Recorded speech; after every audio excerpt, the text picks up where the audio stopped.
This video is a step-by-step tutorial to walk you through NOWData, NOAA Online Weather Data, the NOAA Storm Events Database, and the USGS National Water Information System Mapper to access data for flooding. Specifically, we will be looking for inches of rain as the measurement for flooding. Fluvial erosion is a significant hazard Vermonters face. However, there is not a central repository to record and access instances of fluvial erosion across the state.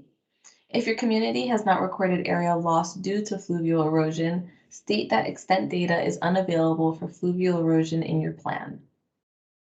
For inches of rain, you'll access the link to NOWData.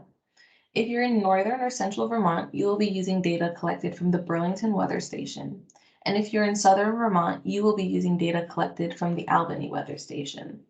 Individual links will be on our website or in the video description. So once loaded, the search function will appear. You'll select the location closest to your community, and I'll be using Cannon, Vermont. You can also use this view map option and select your community that way.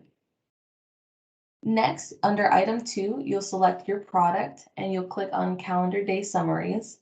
Under item 3, you'll select your year range, and I will just be using the default. Under variable, you'll select precipitation, and under summary, you will select daily maximum. And then under 4, you will select go.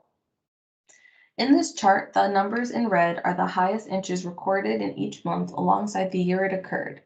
You can click on the month or column header to quickly sort from highest to lowest and lowest to highest in that month. Look through each month to identify the highest precipitation amount and the year in which it occurred. You can then correlate these events back to major disaster events using the Storm Events Database, which we will move over to now.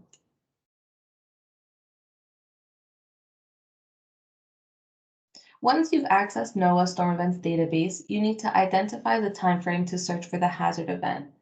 I am beginning at January 1st, 1950,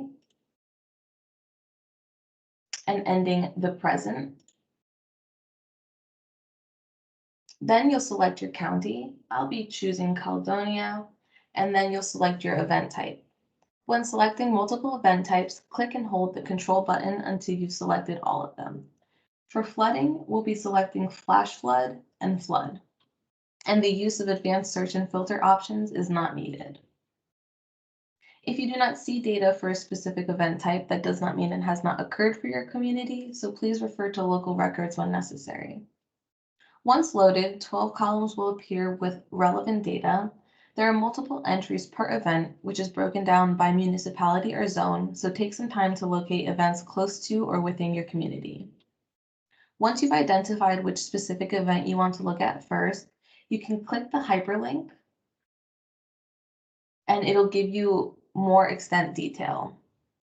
If you read through the event narrative and the episode narrative, it will provide you with key event details and provide you with the extent data.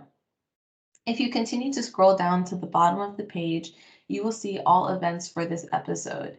Here you will be able to learn more about other events associated with the flooding.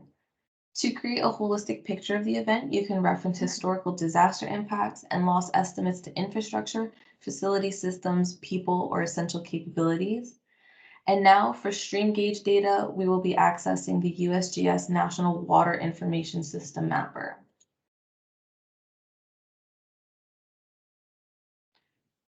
Once loaded, you can either search by address, place name, or by state on the left panel, or zoom into Vermont and your community. I will be selecting the state of Vermont. Then identify a gauge closest to your community or area of interest. I will be clicking on this gauge, and a pop-up will appear with site number, name, type, and the agency managing the site. You'll click on Access Data, and a new window will open up with gauge details. Next, you'll click on Peak Streamflow in the Available Data table, and once that's loaded, you'll select Table under Output Formats. You can use the gauge height in feet or streamflow measured by cubic feet per second. These measurements are the maximum events for the water year running October 1st to September 30th of the following year. We recommend using the stream flow column because gauge height can change if the gauge is physically moved by USGS in the stream, which is not always clearly indicated. And this column would be read as the peak flow level was 13,000 cubic feet per second. Gauge datum or surveyed gauge height may be changed during a certain year, or a dam or other structure may regulate or divert water. Include these details in your plan with the data.